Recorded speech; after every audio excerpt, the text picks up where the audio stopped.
Hi, we're Oxygen Conservation, and this is the Shoot Room Sessions.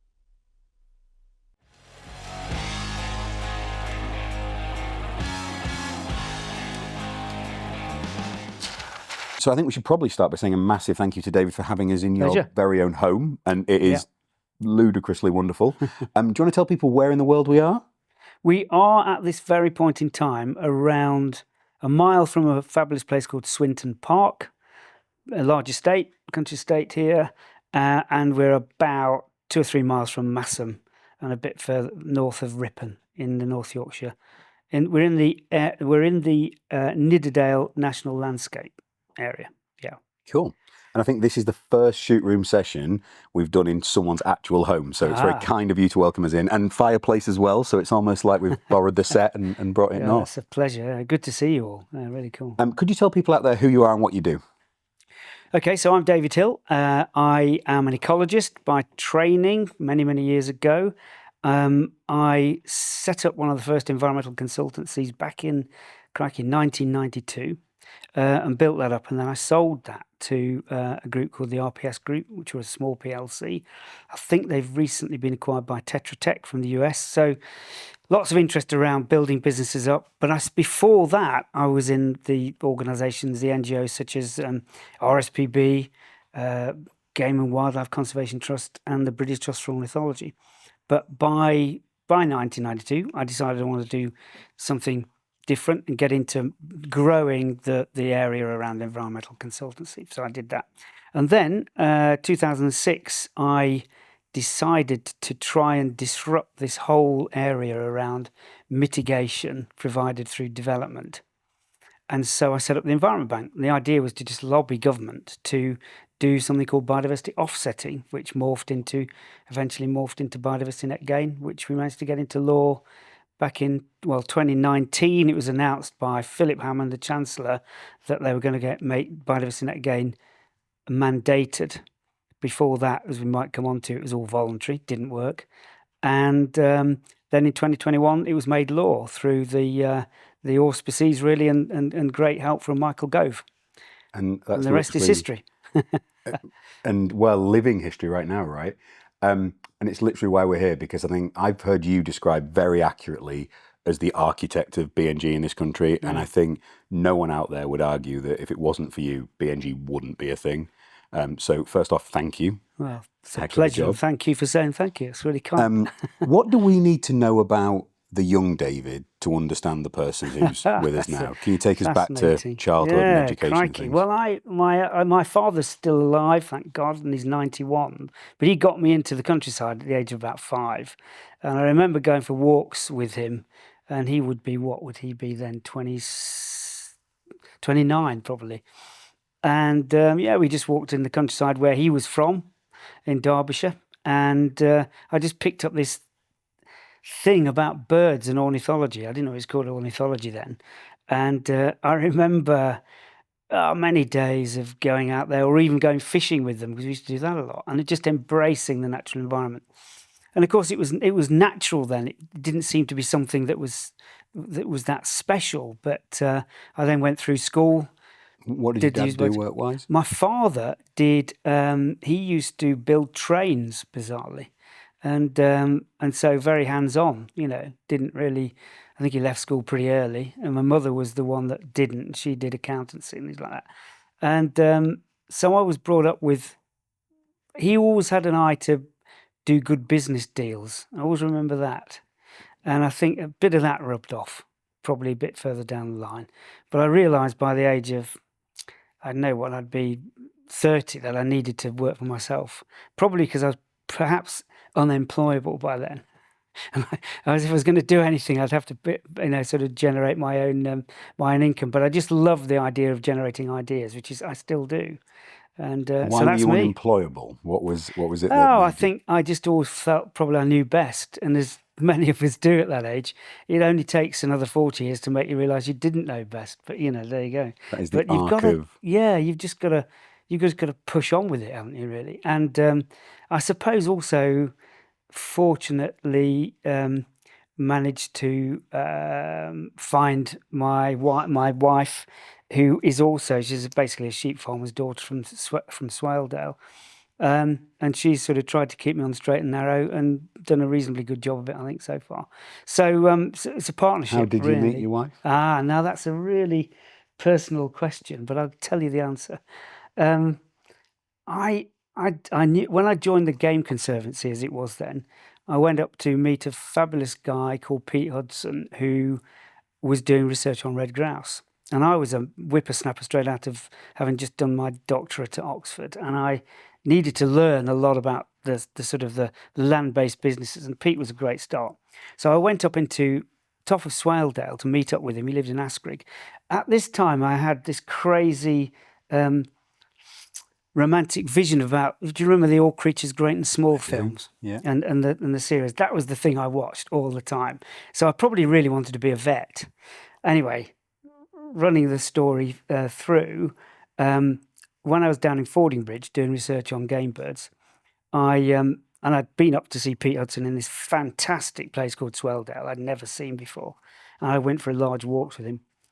Then I needed some assistant to come and help me with the work I was doing down there post PhD, and this woman turned up from Imperial College and got to know each other. Went up to meet the parents a long time after that, and realised I'd done the same walk. It was absolutely bizarre. But what is even more bizarre, my youngest daughter is now a vet in the Yorkshire Dales. How good is that? So although I didn't manage to make it to be a vet, my daughter did, and so that's how we met. Yeah, What a wonderful the rest is story. history. Yeah, I am behind lots of successful and unsuccessful men, but certainly the people who've sat in the chair who have done really well with their respective businesses will often point to the positive impact a partner or wife has had on them. My wife made me a plausible human being. That arc you describe of thinking you knew best. Yeah, she tapped me on the shoulder and said, "You don't." Oh yeah, no, your best criticism comes from those who are closest to you. Don't There's, do you know who? I want to say Stanley McCraven is a US 5-star general, like the head of the US military. I don't know his name. So there's a story that he tells how he was sat there for his inauguration as this 5th-star general.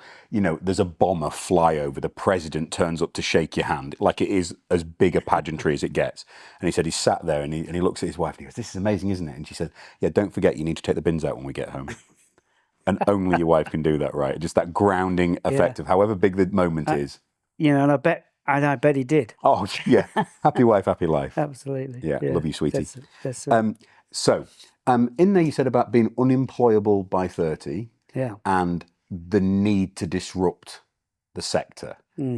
How does a person that's unemployable begin to build a business? It sort of goes together. I mean, I think I'm probably too scathing, but I realised I couldn't do any more in the NGO sector, and I'd got a very much research background. I just wanted to move it onto a business development role. I needed to basically build a business, and it was a really, I think, a good time because people were looking at the environment. We didn't even back in early 1990s. We didn't really even have environmental impact assessments that were good. No. And so I spent a lot of time. Became president of what's now the Chartered Institute for Ecology and Environmental Management, and spent a lot of time sort of building the idea that a membership-based organisation to support a growing industry was a really good idea. So with a few others, we helped to get that all moving forwards in the right direction, and that helped me to. I mean, I was writing a lot. I was publishing a lot, books particularly and papers on my own subject, but then aggregating things. So I did something called the Handbook of Biodiversity Methods and bird census techniques with the wonderful guy called Colin Why did you feel Bibby. the need to do that? Because I felt that you needed to get some good recognition. Maybe like a surgeon has lots and lots of really good experiences about heart operations they might do, and you build that reputation through that. And I wanted to build a reputation around the science of ecology because I felt that there was a danger that ecological consultancy would be, and somebody actually, one of my real mentors told me this, and he said, "David," he said, "there are a lot of people selling coal, but there are not many people mining it," which means there's a lot of people selling your ideas, but not many people generating those ideas in the How first place. true is that of the natural capital space at the moment? And that is entirely true now.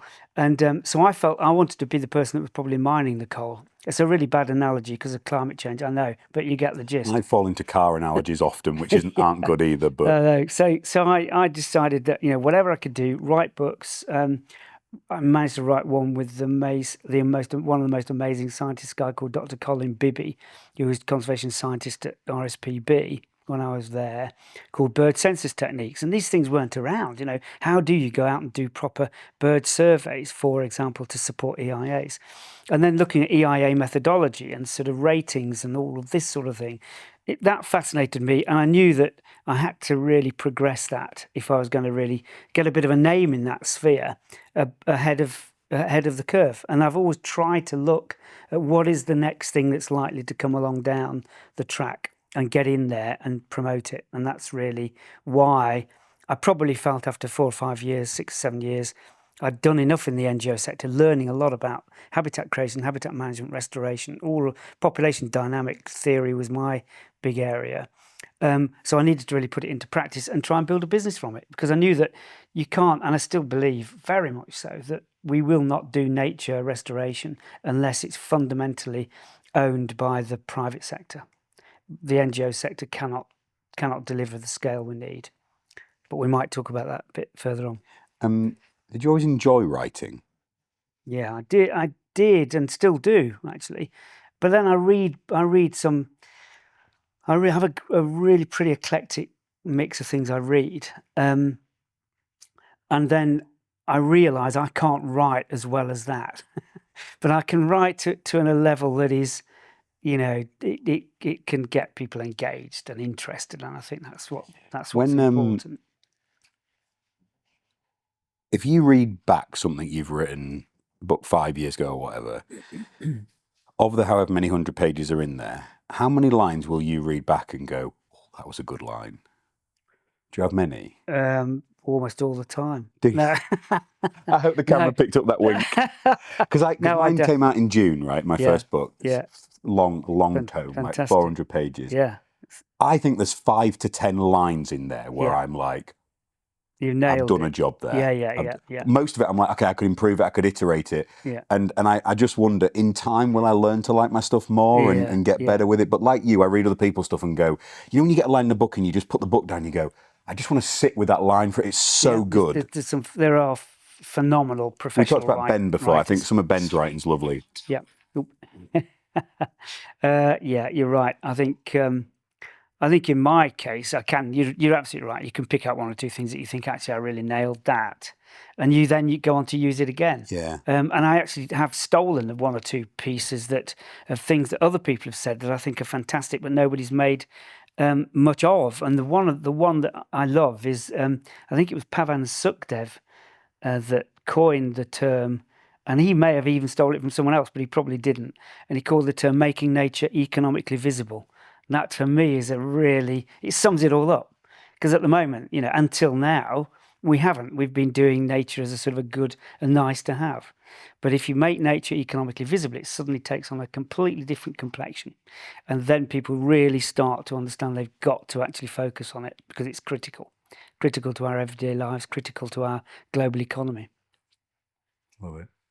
What you were doing then, really, was building a very credible, scientific-based personal brand in the space. Exactly. Did you consciously know you were doing that at the time?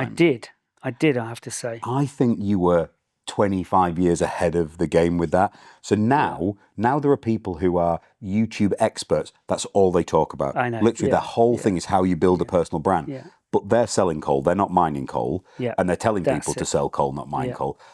Where do you think that came from? Where do you think that requirement of and recognition that you needed that credibility and that foundation came from?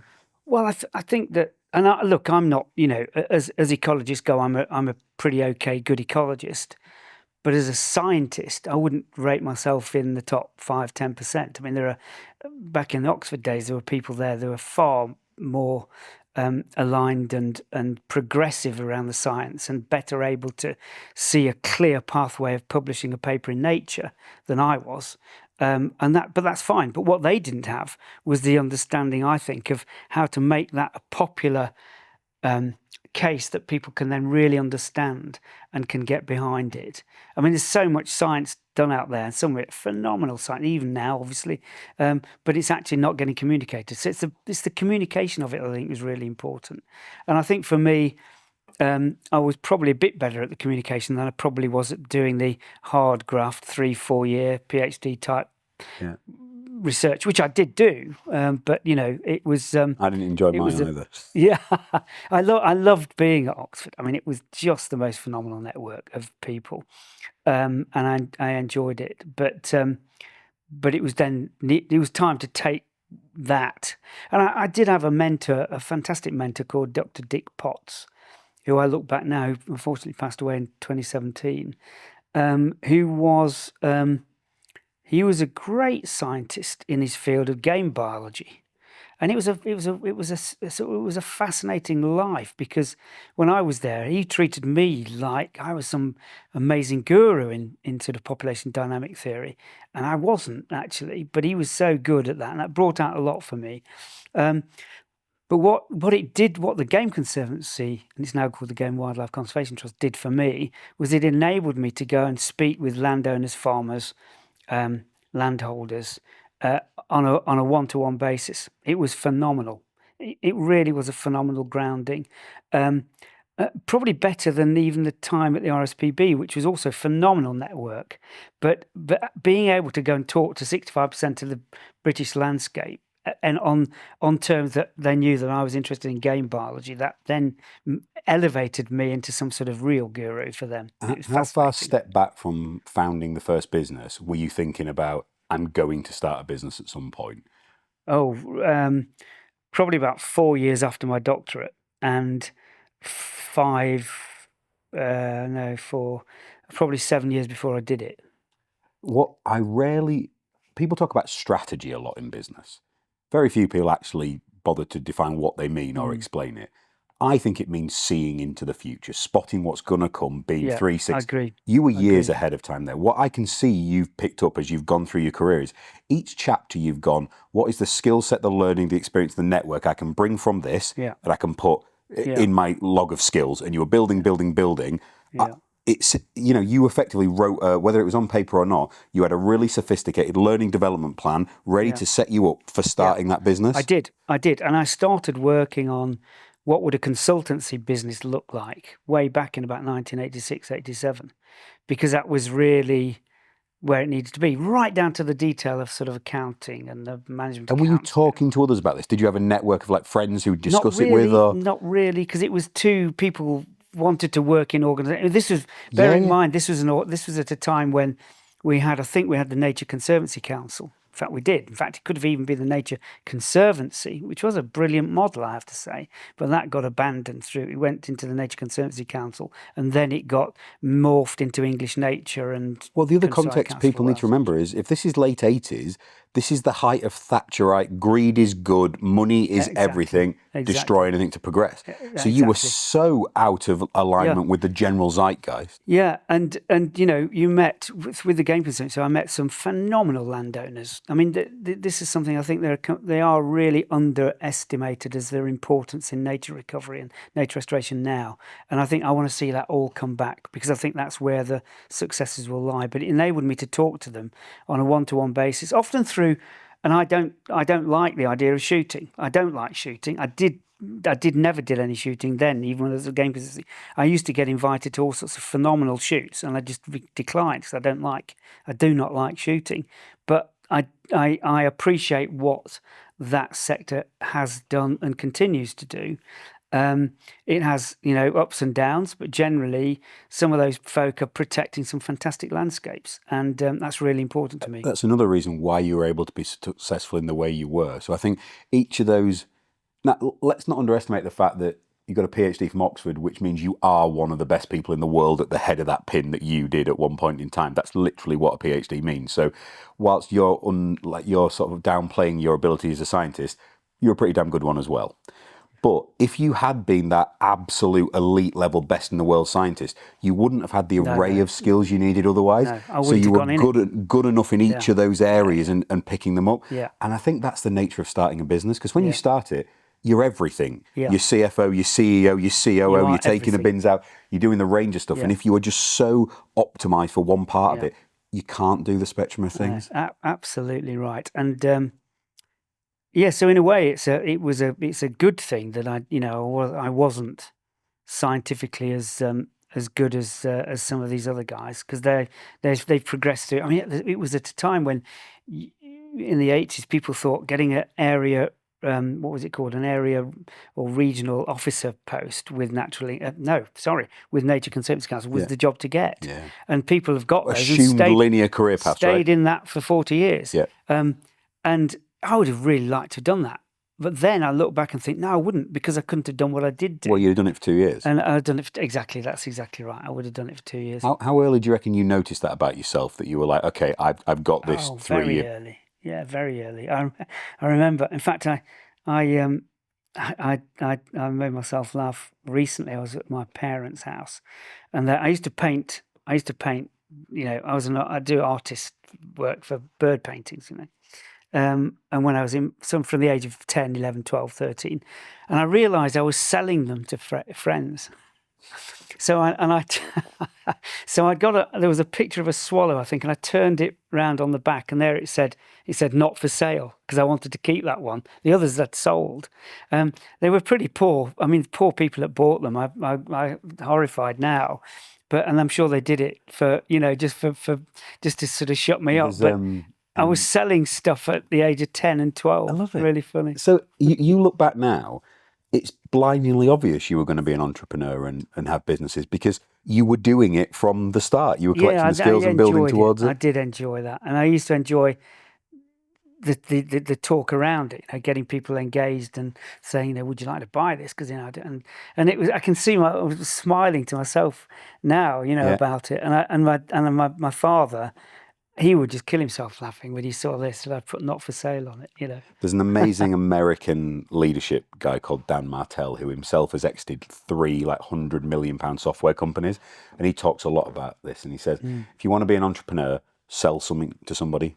Yeah. And you did that with the painting. That's as soon as you've done that, you've taken payment really for funny. something, you're in business. And I know, I do remember, in my time off, if I had any time off, I used to, do a sort of landscape plan, or, I'm probably awful now, but I used to do these plans for people to think about how they could get conservation on their own land, that's it. So it started, and that would be probably whilst I was still at undergraduate level. So how did you go from, this is going to be a business I'm starting, to building it out? Because whilst you've done all those other bits, the sort of NGO space, it doesn't prepare you for managing a profit and loss thing. It doesn't prepare you really for recruitment or winning work or competing. Yeah. How did you start? And you make mistakes. Two critical factors for me was, one, get a really good financial advisor, and I did. I met a guy who is still with me, although he's now sold his own financial advisory business to another big outfit. And well, the key lesson there is, if you surround yourself with good people, it's not just success for you; it's success for them as well.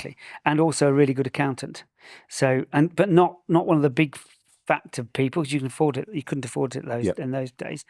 But really, people who are honest, and you could understand them, and then basically just make a few mistakes but keep going. And I think it was all about, working 7 days a week, aren't you? You've got to balance it with all sorts of things. When you were building the business out and you were working 7 days all the time, were the people in your life, friends, family, were they critical of that work ethic, or was it a time when that was more accepted and it was like, no, that's what you need to do to build a business? If they were critical, I probably didn't hear it. That's the problem. Because you need that single-mindedness too. You were just cracking on doing it, and there was a lot going on, because back in those days, even before I had children, or we had children, it was basically, it was full on, and I used to work every night till 10 o'clock.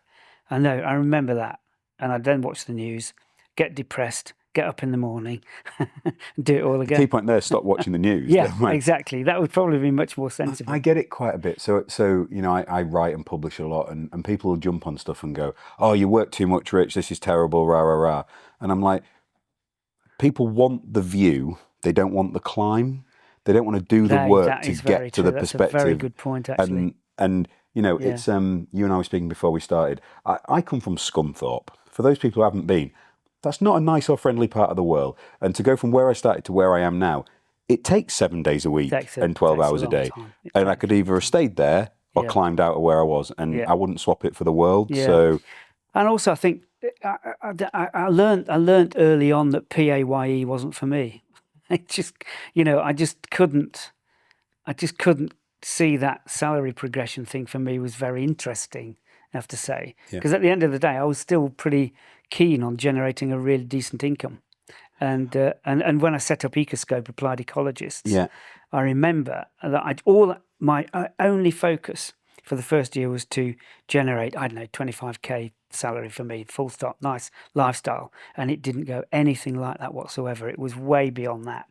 And within, literally we were into sort of 65% profitability. It was ridiculously a good time. Do you think that's principally because you had the first mover advantage there? Yeah, I think so. And not the credibility to give you that as well. They go hand in hand. And the other thing is I've found, I know you probably found the same, there are lots of ways to get to an end. If you're advising, if you've got this consultancy mindset and you want to provide advice, there's almost a set piece which says you really need to tell the developer client or whoever is your client what they want to hear. That would have been the worst thing possible. So there are lots of situations where I'd say to them, this is not developable. You cannot do this. Save your money and look at other places. And I think I built a reputation for being honest. And that was important to me and that's always been the case, just speak your mind and be honest. And I think, certainly when I was at Natural England as deputy chair, the chair at the time was a fabulous chap called Paul Christensen. And he used to give us appraisals, but he was relatively old school. He didn't really spend much time on it because he was of the view of within 2 minutes he can tell you what he thinks, and you've then got the message. And I remember sitting down with him and saying, right, shall we start the appraisal? And he said, what for? And I said, well, he said, we've done it. And I looked at him and he smiled, and he put in my sort of report. He said, David is forthright. And I actually took that as a real compliment, because some people might think it's actually not particularly that you don't listen, but I do. I think I'm a reasonably good listener, but being forthright, what you see is what you get, and I am pretty honest. I think like you as well. It's an Oscar Wilde quote: life's hard enough without adding impersonation to the list of skills you need. Yeah, that's exactly right. Yeah. How big was the business in terms of number of people when you ultimately exited? With Ecoscope, we were small, tiny, about 20 people. We had really I thought it was much bigger. No, and it was our turnover would be about 1.2 million. But as I say, 65% profitability was pretty good, and it worked. And we had some fantastic people. Ecologists that were there. It's a really lovely size as well, because you can know 20 people. Yeah, that's exactly right. In fact, actually, it's a really good point, because I was at the stage where I could have carried on for another 10, 15, 20 years and kept growing it. But actually, the profitability would have started to tail away or drop down. Others would come into place, offer things cheaper, lower quality. And that was the real key, that you were already starting to see a decline in day rates, which was a potential issue. Yeah. So anyway, I did sell it to RPS Group, and they continued to build it. But they didn't keep one thing I thought I sort of regretted, but it's their call, because they bought it. They didn't keep the name Ecoscope Applied Ecology. So basically, they just ended up with a bunch of really good ecologists and then merged them into their bigger portfolio. It's interesting. So but, we're 30 people now, with a few more to come, and it's hitting that point where I can't. Yeah, with the geographical, because we've got 13 estates across the country, Cairngorms to Cornwall. It is a different structure and setup, and there's people coming into the business now that we've got a core that were there with me from day one that I know really well, and increasingly people coming in that I know less so, and it's a different chapter of the business. Yeah. But I don't have the appetite to manage. My last team in the EA was 450 people. Yeah, it's a lot of people. you're not leading anyone in that. You're an administrator who says no to everything. Yeah. I don't want to do that again. And I think that's what worried me, because I don't see myself as a really good manager. I like people who can manage things for me. I like to be at the next level of looking at what the next idea is going to be, to turn that I into imagine you value. like teaching though, and sharing things with the team Quite in like terms teaching of them. coaching. Yeah, definitely like that. And certainly at Ecoscope we had that. And I do remember a fantastic story that I keep reminding myself of. It goes back to this so-called entrepreneurship. But when I saw, and I hope the RPS guys aren't listening. Does the to word this. not sit well, entrepreneurship, for you? Is it not a word? Not really. No, it's a bit. I find it a bit sort of self-congratulatory. What were you at the time? Were you in business? You had a business? What was the language? I can't even remember if I called myself CEO. I think I just called myself director of it. Maybe I can't. I just can't remember. But I was also chairman of it. So and we ran it like that, and we had a small board. But I do remember I took on someone who's become an amazingly good friend of mine. We go off taking photographs all over the world together and things. And he ran my Hong Kong office. So I had a Hong Kong office which I pulled out of at the time of the handover. But he himself is an incredibly astute business guy now, and he ran my thing. But we had a situation where, at the time of sale of the business, I'd just written a book with some couple of others, I think, on how to manage land for habitat for wildlife, and we got sponsorship for it and all sorts of things. But we ended up with probably more than 1,000 copies of this thing stuck in cupboards, and so Tim Norman, who was running the office by then, and by this time I was living up in the Dales. Tim said, David, he said, we've got an issue, he said, with these landfill books. What the hell do we do? It was all about landfill sites, basically. So what the hell do we do with them? And it reminded me of this a few years ago. It cracked me up, really. And I said, well, what can remind me? He said, well, we've got boxes and boxes and boxes of these landfill books taking up so much space. And so we'd just done the acquisition, just been acquired by the RPS group. And so I said, right, we'll send a box to every RPS office as a introductory, we arrived, we're part of you now, brilliant. And he said, that's a good idea. And I said, and then send them an invoice. So he said, what, invoice? And I said, yeah, send them. And I don't know, 200 quid or whatever it might have been. So we did, and they paid. So not only did we get rid of boxes and boxes of stuff we didn't want, we actually made some money out of it. Brilliant. So I was ready to celebrate that you'd effectively distributed your storage system there, and then to sell it out as well. Brilliant. So I do enjoy that story, because that's how I used to think. We used to have some great fun. And Tim's reminds me of it now. Where did you find Tim? Was that part of a recruitment? It was part of a recruitment, and I can't remember the details now. But he's from the UK. He's from Northern England, and he was living and teaching out in Australia. So he was doing consultancy in Australia, and now he's gone on to do some really big stuff. With a Danish company. He's now set up a group business with Danish backing. Looking at, he's been responsible for a lot of the offshore wind farm industry. Actually, fascinating. Yeah. So exit was in what year? Then I exited that in 2001, and I left. 2002 it would be, and I left RPS 4 years later. So I didn't I didn't have an earn-out. I said, I don't want it. I'm not doing an earn-out. I just said, I'll just call myself Chief Scientific Advisor, and I'll help you build the environment. So I got all the environment portfolio under my wing. And I just spent a lot of time going around all the different offices looking at how to build the environment sector, which they did, and we did, and it was great. And I've never heard it go that well. And I just said to them, look, I want to do the Environment Bank thing. I want to join as a founding member of Natural England. And they said, yeah, absolutely fine. And so I said, great, you get on and carry on doing it. That's incredible. So no, they were brilliant, actually, the RPS group. I've really got good. 5 or 6 friends who have exited very different businesses in similar ways. and it's always been a very tight earn-out period, Yeah. and it hasn't No. set well. They've really struggled to see people change their business and all the emotional. Yeah. What advice would you give someone who was exiting to have much more of that type of experience? Relax. Because ultimately, and the same goes for Environment Bank, relax, because these guys have got the cash, and you ain't going to grow anything unless you've got the cash behind you, and it just becomes a struggle. And you've just got to do it. That you've got some people who know about how money works, and I'm not saying I do. There are people that know a lot more about how money works than I do, and it's basically get them involved, help them where you can, and play a part. But ultimately, realize that we're all indispensable.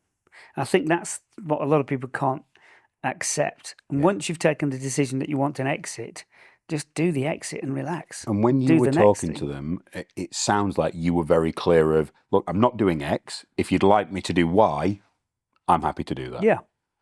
Yeah, and because I said I didn't want an earn out. I mean, the one thing they did make us do, which I think is really good, is that we had a list of creditors, people that owed us money, and and work that was work in progress that would generate income to the business. And they said, you've got 6 months, you need to deliver all this, otherwise we'll apply a multiplier and take that off the value of that we're going to pay you. And that was pretty much focused your mind. That seems fair as well. And we hit it. It wasn't just my input, it was the input of the whole team, that everyone hit it, managed to finish all the work we're supposed to do, got the billing done and paid. And there were some really, really excellent people at RPS, a guy called Andrew Troop, who's still going strong with his own big energy company now, who was incredibly supportive. Ken True was another guy. Ken was behind Argent that redesigned King's Cross. Two very, very, very influential people, I would have said, that worked with me really well. So great. 2001 exit. When did the idea and the concept of the Environment Bank first appear in your mind?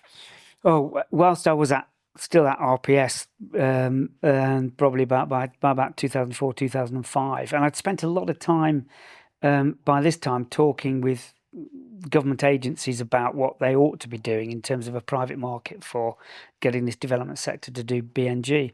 And where did that nugget of an idea come from? That concept? That actually came whilst I'd still got Ecoscope applied ecologists.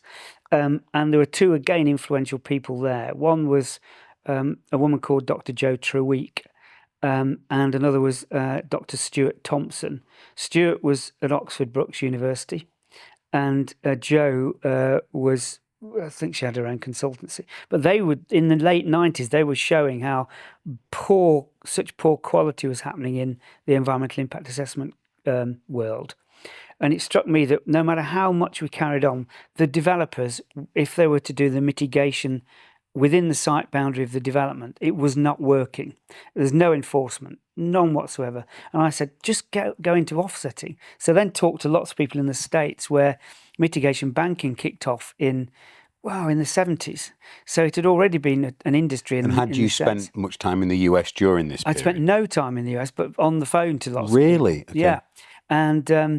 And got to know a number of the folk involved. I think Steve Morgan, or I can't remember his name, was probably the first, he was a duck shooter, and he decided that he got a wetland that they were going to put a road through. And he said, what the devil do I do about this? So he then decided to create another wetland somewhere else and get the state government to pay for that to be created. So it was an offset. And of course, the word offset was at the time toxic, and to an extent still is. But I brought the idea of biodiversity offsetting to the UK. And when I joined the board of Natural England in 2006, and that was the coming together of English Nature, Countryside Council for Wales and Rural Development Service, chaired by a wonderful chap called Martin Doughty, and from whom Paul Christensen took over as chair, who was also fabulous.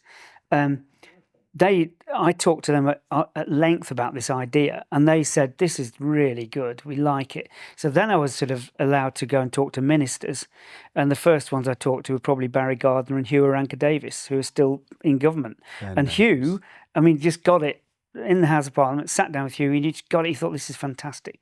But of course, then by 2010, I started to talk to Nick Herbert, who was the Shadow Secretary of State for the Environment in 2009, 10. And he had been trying to research biobanking. And we just clicked and we just said, wow, you know, this is what we've got to do. There's no choice. We've just got to get on and do it. And so so when the Tories then got into power, I think it would have been in 2010, the annoying part was that unfortunately Nick Herbert wasn't made the Environment Secretary.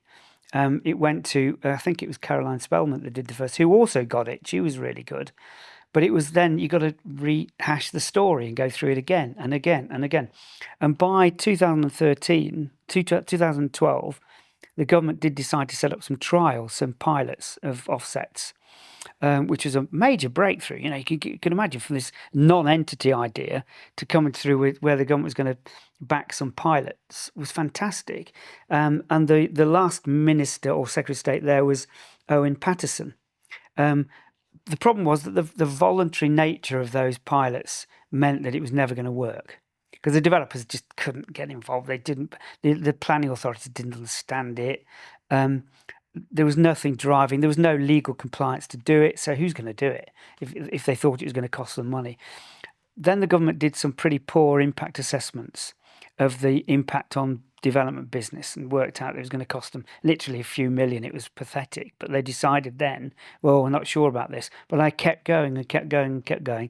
And we set up two boards within Natural England. One was the Developer Industry Group and the other was the... there's another one I'll come back to. And those two groups met and we talked about things like great crested newts. How do you do great crested newt conservation better than we were doing? And how do you get the developers to account for it? So ultimately, I said, you've got to make it mandatory. You've got to make it compliance. And there was a lot of grief. I mean, the NGOs hated the idea of taking money from the developer as an offset. They just didn't like it. They were all saying, no, the developer shouldn't be impacting in the first place. The point of the whole thing was they were impacting it. So what are you going to do about it? Are you going to sit there and moan, or are you going to actually get in and charge, do a market-based, market-led policy? And ultimately, we won through, and the real driver to get it mandated was Michael Gove. There's no doubt about it. He was a heavyweight. People listened to him within government, irrespective of what I was saying. I had to get him on board, and I did. And I remember spending a weekend up with him at a friend's house for the weekend, and he just got it. He understood it, absolutely understood that it was such a good thing. So he did it, and he was great. So we got it into law, and then we thought we were all sailing high and dry, but there we are. We know we're not necessarily at the moment. There is about a million questions I have from that journey. Worth a shout out. We're talking to Michael about coming on the podcast, hopefully before the end of the year. That'd be really good. We'll totally send him in this clip. Yeah. I literally messaged him on the way over to say we were doing your cool. podcast. So, great stuff.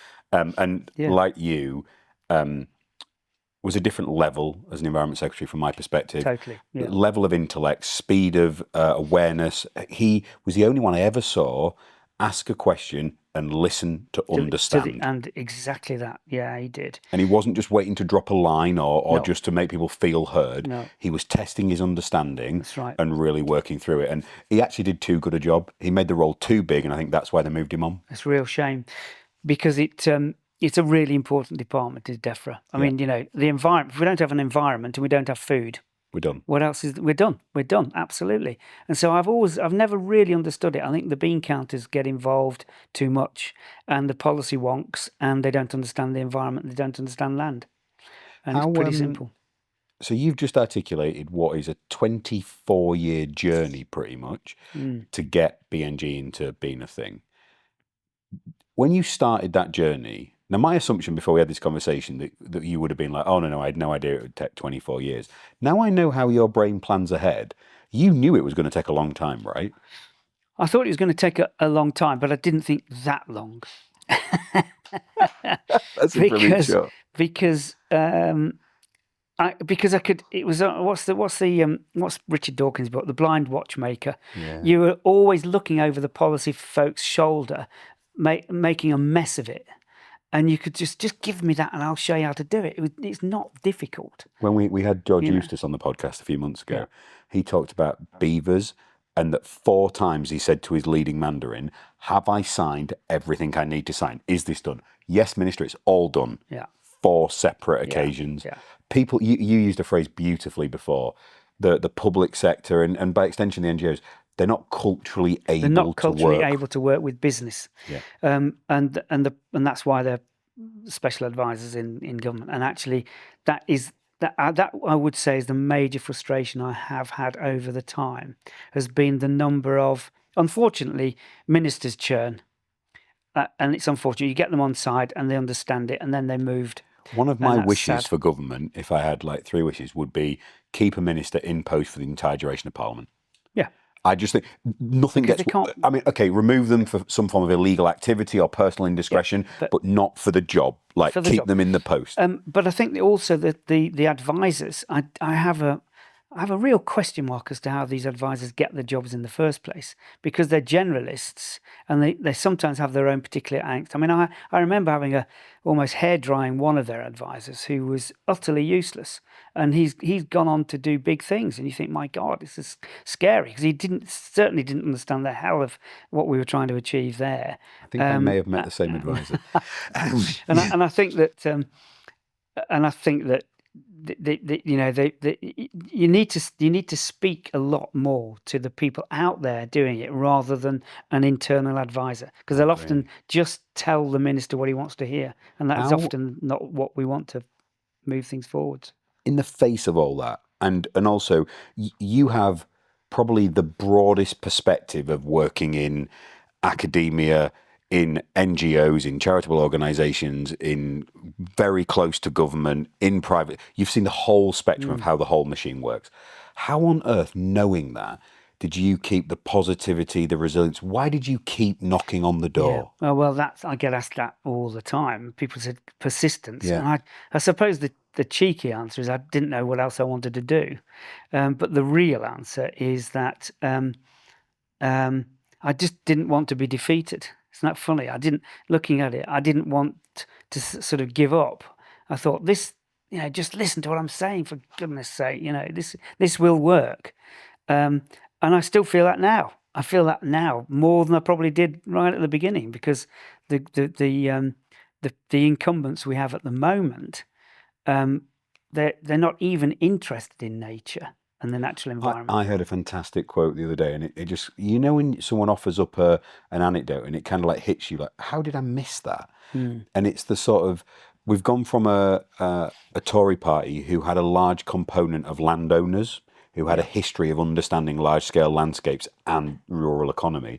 We now have a principally city-based government that haven't owned land, that don't understand the realities of it. Yeah. That's why we're seeing a lot of the decisions that we are, I think. Right. This is exactly right. And, you look at people like Philip Dunn, who ran the Environmental Audit Know him Committee. very well. So when I was running the West Midlands for the EA, he was Ludlow MP, obviously. Yeah. And he's a landowner, and they understand land. I mean, and there's almost things unsaid. Multi-generational A one. multi-generational. And that might be anathema to some Labour folk and Labour supporters, but actually the truth is these people know how land works. And going back to the Game Conservancy days, or Game Wildlife Conservation Trust days, they know how land works, and they were able to deliver a lot. The problem around polarity of that has been because of the sort of the more urbanite city dweller folk don't understand it, and then suddenly they get envious, or they think that, and we could get into a whole big debate about that, but we won't. But I think that you've really got to listen to people who understand what land does, because without it, we're in a real mess. And look at the climate crisis that people seem to be walking away from. I mean, look at Southern Europe, and there could be according to Al Gore, 3 billion climate migrants by 2070. And they're not going to be coming across in small boats. We haven't seen anything yet, have we? So we've not seen anything. So wise up, government. Get yourself knowledged and understanding. Read your briefs and really drill down into it. And I think we have seen that most recently with biodiversity net gain and the idea of this nature restoration fund. Ridiculous idea, because it would drive private sector money. I mean, I won't, and neither maybe you guys won't, be putting private money into land to do this fantastic nature restoration if there's a levy or a development tax placed on the developer that he can just simply pay into. And I don't think the developers want that either. The ones that I talk to, they want to be able to do it in a properly transparent way, a market-led, gives them choice, and they do not want to be paying any more tax to government. When you provide additional funding to a bureaucracy, you buy more bureaucracy. You buy more bureaucracy. If we put Completely more right. funding into Natural England, as much as there's some really good-natured people there, and Tony's done wonderful stuff to push that organisation forward, you are going to get slower, you're going to get more meetings, less activity. Nothing's going to change. You're just going to spend more money doing the same thing. You'll have heard, the story on the street is that it's really just a sop to take away the programme budget for Natural England and fund it by another mechanism. Well, that will fail. That will fail dramatically because they'll fail to deliver. And it will really annoy the landowning, landholding sector who are out there creating these sites for nature restoration, whether it's for biodiversity net gain, whether it's for corporate disclosure, etc. All of that will just cease. People will stop. And then you'll have hundreds of millions of pounds worth of stranded assets of land where people cannot actually deliver it. And, I'm certainly sure it will... It's a concern for any people investing in land to put into nature restoration at the moment. We'll come on to the recent sort of planning and infrastructure bill, but I will shout out to Lord Ben Gascoigne, a friend of ours who's also coming on the podcast at the end of the year.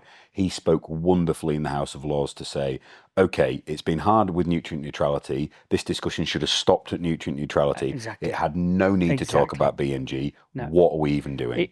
You're right, and it's purely, I think, ignorance about what is working out there. Yeah. And just can I give you an example? For example, with the Environment Bank, and I've exited that because I want to do this Foundation for Nature, but they're doing fantastic things. They've created 40 or more than 40 decent-sized habitat banks, raising 8,000 biodiversity net gain units all over the country. There's availability for people to buy in. Just in July alone, I think they've had £45 million worth of inquiries. Now, that won't all convert into value, but that's phenomenal. But it needs time to. Exactly. Exactly. I was speaking to a friend of mine who works in the banking industry, and actually he was defending natural capital as a sector.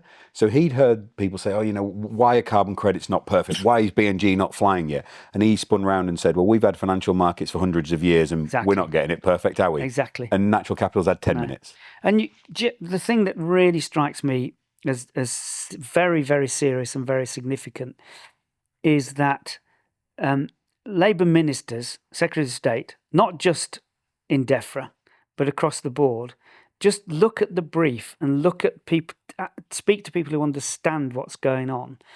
BNG is actually working, and actually, in fact, working pretty well, even though it's only a year or so old. It's incredible, to be honest. And I feel really proud that, like you do, I'm sure, Rich, that we got Environment Bank. We got the investors to put 240 million into Environment Bank. At the time, it must have been the biggest program of funding into the natural environment, and that will just disappear, or could just disappear, if we get a nature restoration fund that's based on. Talk us through that build. So the idea originally started in the first business, but you presumably that was in your head. It was kept in a notebook. It was kept wherever because you knew it wasn't going to come for a while. Well, it's interesting. So I did set up the Environment Bank, and I got some grant funding out of it, actually, from the Shell Foundation to start with, which was fascinating because they were really good. There's a guy called Chris West who I'd known for a long number of years, and Pradeep Pasnani also helped with it, and we brought forward the ideas: what would this look like to create a market in biodiversity net gain, so we were recruiting people. We had 5, 6, 7 people at the time. I was putting money and time into it as well, And How much time were you spending at all your... the time, practically. You were focused on this? Focused on it. But I was also doing something called David Hill Ecology and Environment Consultancy, which was the sort of the old-fashioned ecological stuff at a high level, but that was generating money that I could then put in to pay staff for them to, to do Environment Bank work. And we got involved in the pilots back in 2012, 2013, and we just kept going and going and going. But by 2019, in fact, actually, by 2019, we were running on fumes, really. And we were running on fumes. About 5 or 6, that's all. But then 2021 when you say fumes, came. you're at the envelope of, that's where I'm happy, cash. I don't want to put any more into this. We're there. Yeah, exactly. And out of that, quite a good few careers came from people that we had invested in and stuck with us. By 2021, when it became mandated, I realised, like hitting a wall, wow, this is going to go big, and I can't fund this. So I then started to get courted by a range of investors, and ultimately, did you actively trigger that process, or it naturally evolution? It naturally evolved. People saw what we were doing, what I was doing, what I was speaking about everywhere. I was just speaking everywhere I could, and then we got approached, and in the end, I went with one investor who had got sufficient funds to put a huge amount of money into creating habitat banks to almost like create the stacks of baked beans that you could then sell further down the line. We didn't really know then when further down the line would be, but it could have been, and it has shown to be 4 or 5 years. I think people will struggle to comprehend the step change that deal was, because we still see it now. There'll be a press release on LinkedIn today about a £10,000 environment project. Yes. There'll be people high-fiving with a photo in high vis, and it'll be wonderful and it's great. Yeah. No one, prior to you doing that, no one had put 10 plus figures into anything environmental. No. I mean, in terms of now, you weren't acquiring at that point, you're leasing and running them all that way. So, and from the acquisition side of things, that's the same step change we've made of putting, we're just shy of around a 275 million valuation at the moment. You go back 5 years, we literally would have been laughed at, right, for this conversation. People would have thought we were mad. Totally would. And so you need to, from that investor's perspective, if they're putting so much money in, they're going to want, blood, sweat, and tears. The game's different. It's changed it's a very completely. Different game. I use cricket as an analogy. Yeah. The environment sector plays test cricket, slow, methodical, patient, gentleman's game. Yeah. The investors are playing T20. It is ferocious. There's thousands of people watching. Run rate matters. Absolutely. Exactly. And so, and as I said, I hadn't got the skill set to do that financial stuff myself, and I wouldn't want to do it anyway. So how did you keep that humility? Because you've successfully exited a business, you've got the leading personal brand in the space. You were literally on the front of publications as the architect of this entire system. Yet you had the humility to go, that's enough for me. I'm at my point. I think age was one of the things. Do you think age and wisdom? I think so. I mean, age and wisdom made me think, I've got a certain number of years left. I don't know how long that's going to be. And there's loads of other stuff I want to do.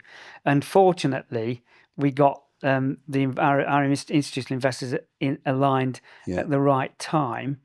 And they were pretty honest. They said, well, David, you're not going to be able to, run this day in, day out, 7 days a week like you've been doing when you've gone from 5, 6 staff, and they said, you're going to need to be at 100 staff, and it goes back to our previous conversation. And I thought, I don't want to do this. I've raised the money, I've got these guys involved. They understand environmental stuff pretty well, not as well as me, but pretty well, and that's fine. And they're prepared to take the risk. And I thought, what is there not to like about it? So I felt that I'd met my targets there. I'm still a shareholder. They're going on and doing all the hard work. And Environment Bank is now up to 100 staff. So brilliant. Good on them. And as you say, 8,000 BNG units, which is just...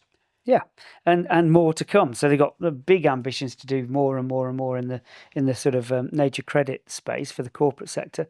And so it's a success. And but my role now, I hope, is to try and make sure the government doesn't make a mess of it, because that's serious. And there's a lot of people out there that have invested serious amounts of cash into this thing. It's now got to work. So the deal was ultimately done with Gresham House, and I know Peter Backman real well, who we're talking to Peter about the podcast as well. I think what's really exciting about them is, as you say, it's that combination of the right skill set, the ambition, the bravery, the alignment, and they know how to build the machinery, the infrastructure. It's that perfect composition. They brought a skill set that you didn't, met in the middle, and that's what's allowed it to accelerate on, I think. Yeah, I agreed, and it's great. I get really proud of the fact that, this idea I had in 2006 outside a pub in London, actually, with a friend. And I said, this is what we need to do, set up the Environment Bank, has now come to something that's worth somebody putting 240 million in with 100 staff. Amazing. It is amazing. And you should be very proud. And I couldn't have done it without someone like them doing it. No doubt, not a chance. Wonderful. What I'm really excited about is I want to see the notebook, because not only do you have the Foundation for Nature, which we're going to come on to and talk about, you've probably got the next 3 ideas after that sat ready as well, right? I don't know. That twinkle in the eye says yes, you do. I love that. I love that. Yeah, I've got a couple too. Excellent. Well, I'm sure you will. Yeah. So take us to the next steps. Foundation for Nature. Yeah. So what I really felt was that I was looking around thinking, look what's happening. People are thinking there is a market here for revenue generation on farms with landowners, landholders. And they're all starting to put their own money in it. And they're all starting to create these things, creating units on the ground, patches of land. Some are going to be too small, some are huge. The rewilding sector was really starting to motor. But there was no differentiation between what was going to be actually pretty average or poor and what was going to be good. So I thought, well, you could solve that maybe by some form of accreditation or certification mechanism. And then I thought that's probably going to be quite complex. And there are standards, starting to emerge, but there isn't the one thing. And so I thought, and I talked to a very, very smart guy called Paul Stennett. And we looked at this and thought, do you know what we really want? We need a ratings agency where, like a Moody's or a Standard & Poor, that rates financial vehicles so that investors can actually have some confidence. Because without the investor confidence, you can create whatever you want there. But if you haven't got the confidence, there's no money flow going to happen. So back in, when would it have been? A few months ago only, I spoke to Ian Dunn, who was the CEO of Plant Life at the time, and James Cross, who was my CEO at Environment Bank, and also the CEO of Natural England, and said, got this idea. And they immediately said, this will fly, they think. And I mean, they've got good, between us, we've got over 100 years in experience in the business world. And Ian was with Shell, for example, not through the Shell Foundation, but he was in charge of M&As with Shell internationally. So we thought, what do we do? So we decided we'd all do it for free. We'd set up this Foundation for Nature, and we'd basically try and look at getting a ratings framework. And that's where we are now. So we're now working through what does that look like that we can apply to all of these restoration sites that are starting to come up and pop up everywhere. And we'll rate them, and then they can have a rating. And then hopefully it will start to set the bar, and it will drive that bar higher and higher till it gets a level where investors can say, we know that if we put our money into that, it's got a pretty darn good chance of working. And is your intention that that'll purely focus on BNG to start with, or will it span nature credits? It will really look for, because I think the BNG market is still relatively small. It could be, I say relatively small. If you look at if you extrapolate the Environment Bank's portfolio at the moment, it's looking at 500 million a year plus. And if you put in then nature disclosure, which I'm pretty sure will come along, there'll be a mandate somewhere. Agreed. But it won't be an environmental regulation, because that won't necessarily work. It'll be a financial regulation. And you and I have talked about this a lot, I know. So you're looking at an industry of well over $1 billion a year, and probably multiples of that. And I learned something the other day which was phenomenal, and which supports what I've been saying, is that in the United States, and I've got to check this because I can't believe it, but I think it is true. In the United States, the ecological restoration industry is worth more than the entire US steel and iron industry.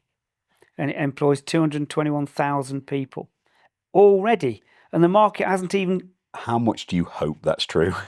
I hope that's true so much. I think it is true. I think it is true. We're going to do some research on it. We talked about government briefly and touched on it. How can we do a better... Well, in fact, you've done the best job of anyone so far of getting them to realise things. It can't take 25 years this time. No. How do we get them to realise this is the biggest economic opportunity of our generation? We can't have the AI world they want to have because power's too expensive. There isn't the space, there isn't the water for cooling, and we're not prepared to give a tax environment where the people will do it. Exactly. So we can forget about being an AI leader. Yeah. We can genuinely be a natural capital leader. We can. We had Charlie Courtney, the Earl of Devon, on our podcast last year. Amazing guy, qualified lawyer in the US and the UK. Yeah. And he talks about if we get this right, the natural capital IP is our next biggest export. Yeah. But the government won't hear it. They just view it as a cost on the balance sheet, not an asset. Well, I mean, it goes down to being culturally unable to work with business. Whereas, dare I say, and trying not to be political, but the Conservatives do understand that. So do we have to just wait and hope for the next election? And I just wonder. I just think if they were a bit more grown up about it, they wouldn't be bleating on about newts and bats, which is ultra pathetic. And it frankly. Just doesn't even stand up to any logical scrutiny. But it's wrong. It's actually absolutely factually incorrect. So, I therefore worry if our Chancellor has any mandate to understand the economy. Because if she does not understand something as basic as that, is she in a position to actually understand the economics of the country? Have you ever thought about politics? Lots, all the time, but never to enter it. No, I can, and I know why. I think I could deal with all all of the phrase that you get involved with would be my scene. I'd enjoy that. It's just I don't want to go down into London all the time. It's as simple as that. It's just a domestic thing. Sitting up here in the Yorkshire Dales. Really? Nice. Do I really want to do that? Yeah. And maybe 20 years ago I could have done, but then I would have done. So I've been asked by the Labour Party, the Tory Party, and the Green Party to run for Parliament. Do it. No, God no. The last one we had Natalie Bennett on the podcast. She was wonderful. Yeah. And we ultimately had to cut it because 3 times she was like, "No, really, Richard, you're going to have to run for us." I'm like, "I'm really not. I can't. Yeah. It'll be horrible." And it took me going, "My wife will divorce me." She went, "Oh, we can't have that. That's fine. Then you can't do it." I think knowing how broken the system is. Yeah. Knowing that, speaking to Michael, speaking to George, knowing even when people tried their damnedest to do the right thing, the system just doesn't let. It's like fighting with custard. It just doesn't let you do anything. But we wouldn't have. I mean, there are some fabulous people in Labour. There's no doubt about that. But the problem is the leadership, in my view, hasn't got the bandwidth to make this work unless they have a complete shift. And it's sad because actually. And we could get into some dangerous territory here, but somebody like Reform, all that Farage probably needs to do is actually say, we're really in for the environment. He would see a massive switch. Labour would lose it. I mean, they seem at the moment to be in a remarkable position of having a massive majority. But unable to do anything. Well, actually worse, I think they're actually finding ways to make sure they don't get elected next time. That's how bad I think it is. The Tories are the natural...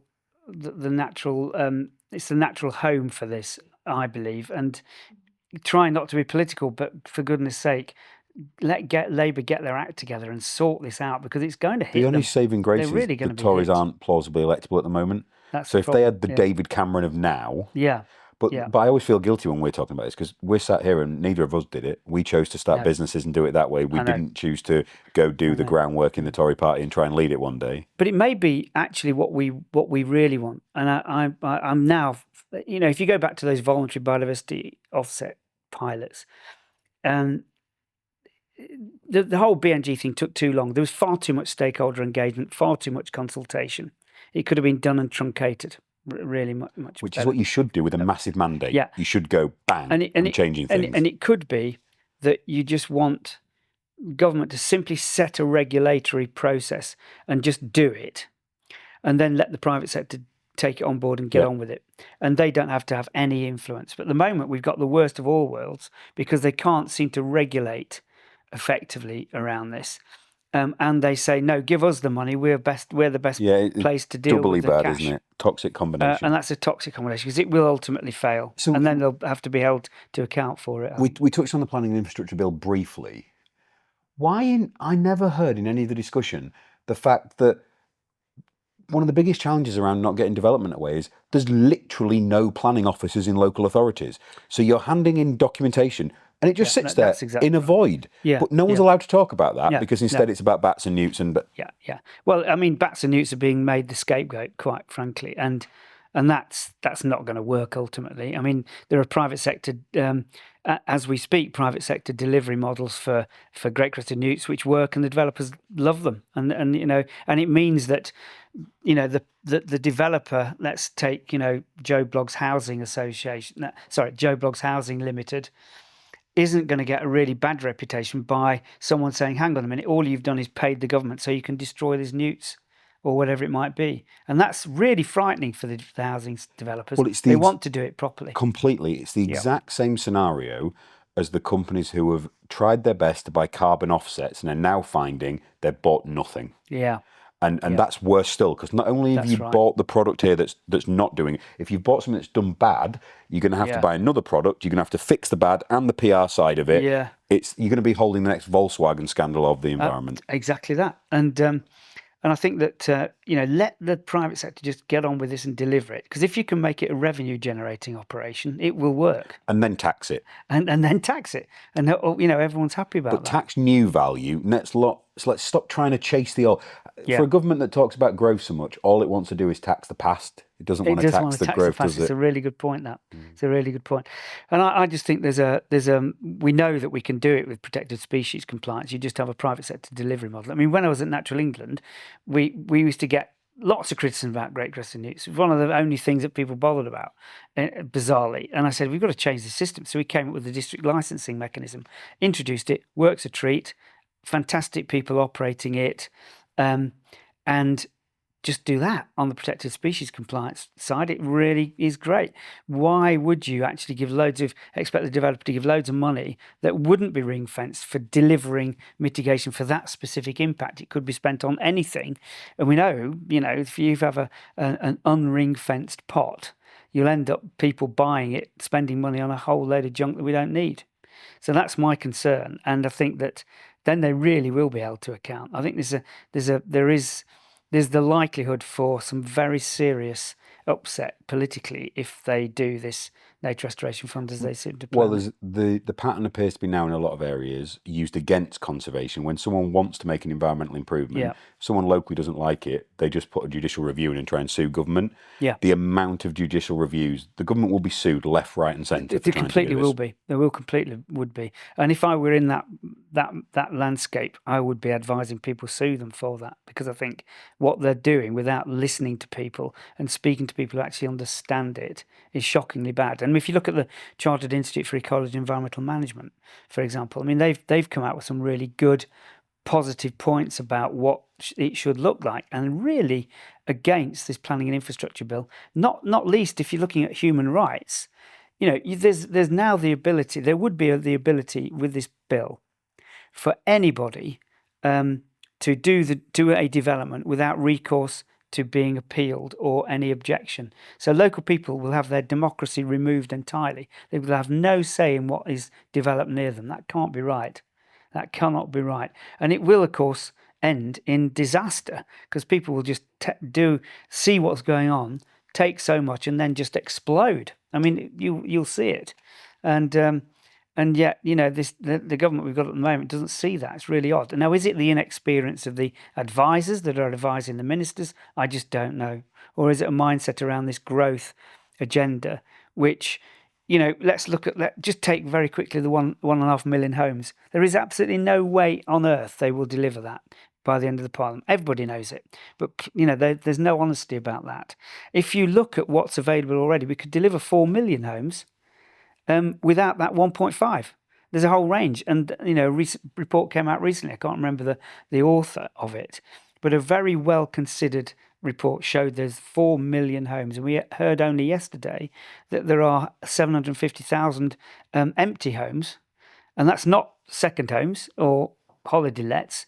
that's homes that are just We rotting just don't there. want to create the economic conditions to It's allow just people to sparking have mad. them. So we're going to destroy the environment, and yet we've got the solution at our fingertips. It's just that we can't just push through this little barrier that seems to be causing us to think, oh, we just need to build more homes on greenfield sites, and I think that's pathetic. Frankly, I think that's that's not where you start a business from, because your business will fail.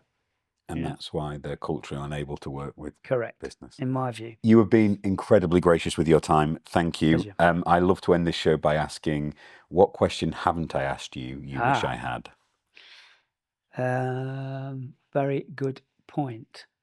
I think you've asked us loads. We've had a good chat. I mean, there's lots that we could have pursued. We will again, I'm sure.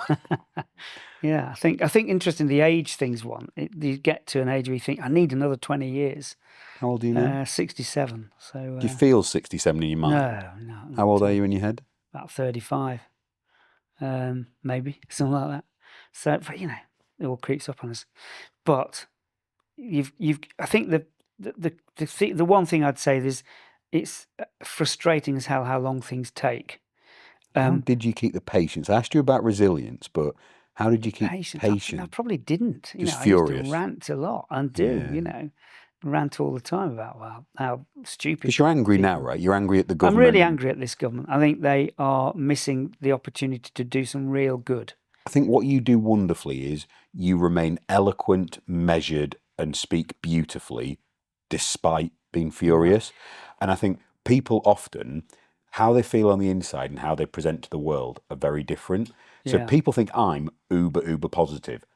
I'm furious too. Yeah. But my external expression, for whatever reason, is enthusiastic and acting and doing things. That's I'm angry too. Well, I think that's interesting, because I think that's where if we can dare use the word entrepreneur, that's what an entrepreneur is always, is positive. Yeah. As soon as you become negative about the sector you're in, or how do you change things, you've lost it. Yeah. You've got to have some positivity. My description is, I'm running through this wall. It's brilliant on the other side. Who wants to come too? That's how I sort of minded with it. Yeah, exactly. David, Great. One of my other phrases I like is, if there was a Mount Rushmore for conservation in this country, your head would firmly be on it. I don't think OC would be a thing without the work you've done. That's very kind. So on behalf of all of us and all of OC and the many other companies that are coming in this sector, thank you. We really appreciate it. Thanks, Rich. And also, it's fantastic for me to see organisations like Oxygen Conservation having been set up with a view that you can actually use that model to generate business and restore land. Fantastic. Let's do it. Great Thank you. Bye, guys.